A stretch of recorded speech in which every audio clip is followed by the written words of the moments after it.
ಯೋಗ ನಮ್ಮನ್ನು fit and fine ಆಗಿರುತ್ತೆ. ಹಾಗಾಗಿ ಮತ್ತೆ ಯೋಗ ಮಾಡೋದು ಎಷ್ಟು ಮುಚ್ಚತಿ ಓಂಕಾರ ಮಾಡೋದು.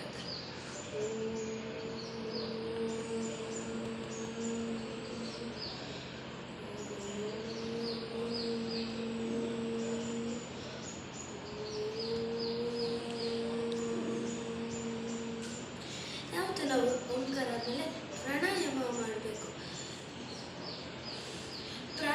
ಪ್ರಾಣಾಯಾಮಕ್ಕೆ ನೀವು ರೈಟ್ ಹ್ಯಾಂಡಲ್ಲಿ 5 ಫಿಂಗರ್ಸ್ ತೊಗೊಂಡು ಅದರ ಮಿಡಲ್ ಫಿಂಗರ್ನ ಕ್ಲೋಸ್ ಮಾಡಿ ಈ ಥಂಬ್ ಮತ್ತು ರಿಂಗ್ ಫಿಂಗರ್ನಲ್ಲಿ inhale throughout left nostril and release to right nostril.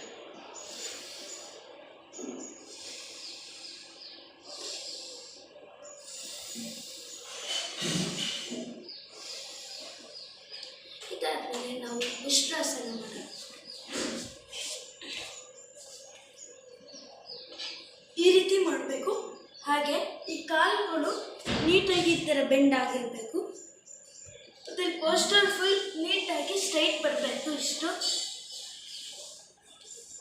ಮತ್ತು 3 ಸೆಕೆಂಡ್ಸ್ ಹೀಗೆ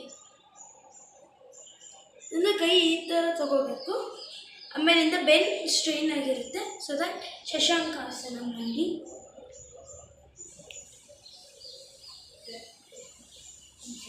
ಹಾಗೆ ಈ ಥರ ನೋಡ್ತಿದ್ರೆ ನಮ್ಮ ಯೋಗ ತುಂಬ ಯೂಸ್ಫುಲ್ ಆಗುತ್ತೆ. ನಮಗೆ ಡೇ ಬೈ ಡೇ ನಮ್ಮಲ್ಲಿ ಇಮ್ಯುನಿಟಿ ರೈಸ್ ಆಗುತ್ತೆ ಗೈಸ್. ಸೊ ದಟ್ ನೀವು ಯೋಗನ ಫಾಲೋ ಮಾಡಿ ಮತ್ತು ನನ್ನ ಚಾನಲ್ಗೆ ಲೈಕ್ ಮಾಡಿ ಸಬ್ಸ್ಕ್ರೈಬ್ ಮಾಡಿ. ಬೆಲ್